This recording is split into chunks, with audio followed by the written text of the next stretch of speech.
नमस्कार, जनप्रभा सुपरफास्ट में आपका स्वागत है। मैं हूं हेमेंद्र सिंह। एक नजर डालते हैं आज की सुर्खियों पर। दिल्ली एनसीआर में छाई धुंध, हवा की गुणवत्ता हुई बेहद खराब। एनसीआर में AQI 400 के पार जाने से कई जगह दम घोटू हुई हवा। CAQM की मीटिंग के बाद ग्रेड 3 लागू करने का फैसला। राज्य सरकारों को सलाह, 5वीं तक की कक्षाओं में हो ऑनलाइन पढ़ाई। मुंबई, कोलकाता, हैदराबाद समेत कई शहरों में भी बढ़ा वायु प्रदूषण। दिल्ली के मुंडका में 500 और नोएडा सेक्टर 62 में 483 मिला AQI। दिल्ली में 5वीं तक के सभी स्कूल 2 दिन के लिए बंद। बस, मेट्रो समेत सभी तरह के सार्वजनिक वाहनों की बढ़ाई गई संख्या। नोएडा में बिना प्रदूषण सर्टिफिकेट वाले वाहनों पर कार्रवाई तेज। 10 साल पुराने डीजल और 15 साल पुराने पेट्रोल वाहनों पर रोक।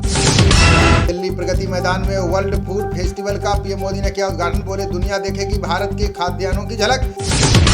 8 दिवसीय भारत दौरे पर दिल्ली पहुंचे भूटान के राजा जिग्मे वांगचुक। चीन से सीमा विवाद के बीच प्रधानमंत्री मोदी से करेंगे मुलाकात। अमेरिका की अपील के बावजूद युद्ध विराम के लिए तैयार नहीं इजराइल। पीएम बेंजामिन नेतन्याहू बोले, जंग चरम पर पहुंची, अब युद्ध विराम नहीं।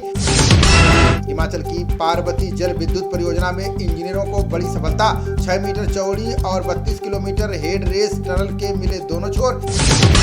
जयशंकर ने फलस्तीन के मुद्दे के समाधान को बताया आवश्यक। बोले, किसी सूरत में आतंकवाद अस्वीकार, बातचीत से हल ढूंढना जरूरी।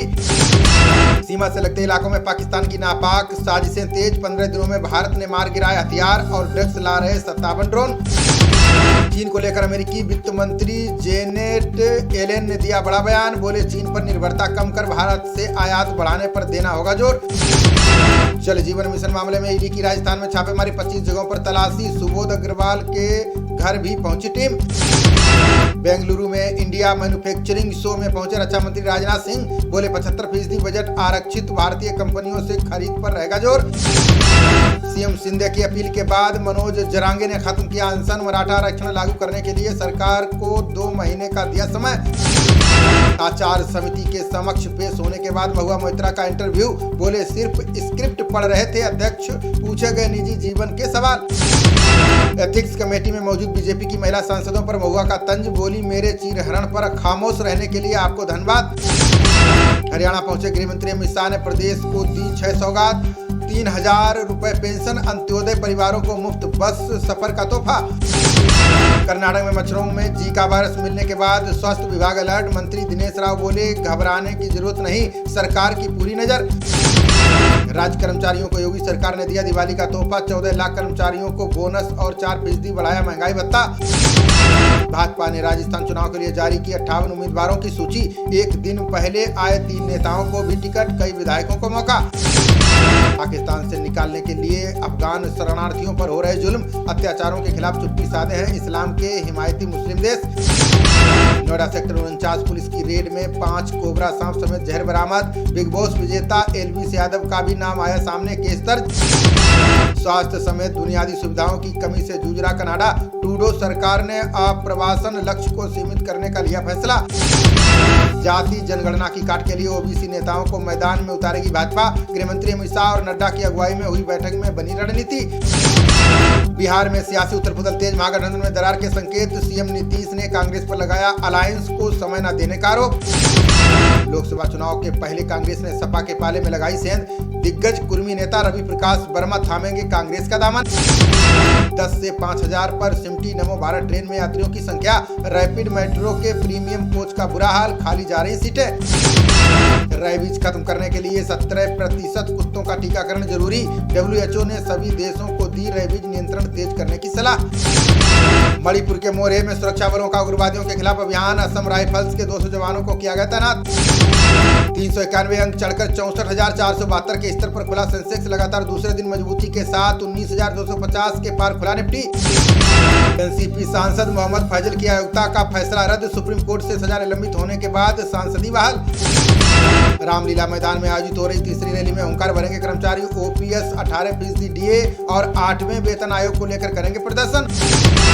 कर्नाटक में सीएम बदलने की खबरों पर बोले सिद्धारमैया, कहा बेकार की बातों को क्यों दिया जा रहा है महत्व। ISIS मॉड्यूल केस में झारखंड का आरोपी गिरफ्तार, NIA ने की कार्रवाई, अब तक 8 आरोपियों पर कसा गया शिकंजा। चुनाव आयोग ने शिक्षा मंत्रालय के साथ किया समझौता, स्कूली पाठ्यक्रमों में चुनावी साक्षरता के लिए उठाए जाएंगे कदम। हरियाणा के फतेहाबाद में अचानक उतरा पाक का जहाजनुमा गुब्बारा, इलाके में फैली सनसनी, देखने के लिए लगी लोगों की भीड़। IIT BHU में छात्रा से छेड़छाड़ मामले में 11 घंटे तक प्रदर्शन, पढ़ाई शोध ठप, निदेशक और शिक्षकों को छात्रों ने बनाया बंधक। हरियाणा में भाजपा ने तय कर दिया मिशन 2024 का एजेंडा, 51% गरीब दलित और पिछड़ा कल्याण पर ही दांव लगाएगी पार्टी। खुली बहस में सीएम भगवंत मान से विपक्ष ने पूछे कड़े सवाल, अब गवर्नर के सामने विपक्षी नेता उठाएंगे पैसे की बर्बादी का मुद्दा। भारत का सबसे ऊंचा जम्मू कश्मीर का गंडोला बना पर्यटकों की पसंद, रोजाना 500 से अधिक पर्यटक और स्थानीय लोग ले रहे हैं शहर का अनुभव। रूबिया शहीद अपहरण मामले में यासीन मलिक अदालत में पेश, एक और आरोपी की हुई पहचान, 14 दिसंबर को होगी अगली सुनवाई। जम्मू कश्मीर में आतंकी का मददगार तीली की संपत्ति कुर्क, दहशतगर्द रियाज नाइकू को पनाह देने का लगा है आरोप। हिमाचल के छोटे यात्री वाहनों पर 6 गुना बढ़ाया टैक्स, प्रदेश सरकार के फैसले पर ऑपरेटरों ने जताई नाराजगी। वैश्विक निवेशक सम्मेलन को लेकर अहमदाबाद से दिल्ली आए सीएम धामी, बोले अब तक 94,000 करोड़ के MOU पर हुए करार। लगातार 7वां मुकाबला जीतकर सेमीफाइनल में पहुंचा भारत ने श्रीलंका को 302 रनों से दी करारी शिकस्त। भारत ने पहले बल्लेबाजी करते हुए 8 विकेट पर बनाए 357 रन, जवाब में 55 रनों पर ही सिमट गई श्रीलंकाई टीम। जसप्रीत बुमराह ने पहली ही गेंद पर श्रीलंका का लिया विकेट, भारतीय तेज गेंदबाजों के कहर से डरी दुनिया की अन्य टीमें। विश्व कप में भारत के सबसे सफल गेंदबाज बने मोहम्मद शमी, विकेट लेने में जहीर खान और जवागल श्रीनाथ का तोड़ा रिकॉर्ड। आज विश्व कप में अफगानिस्तान और नीदरलैंड्स में होगी टक्कर, उलटफेर करने में माहिर हैं दोनों टीमें, रोमांचक मुकाबले के आसार। खबरों का सिलसिला जारी रहेगा, देखते रहिए जनप्रवाद। नमस्कार।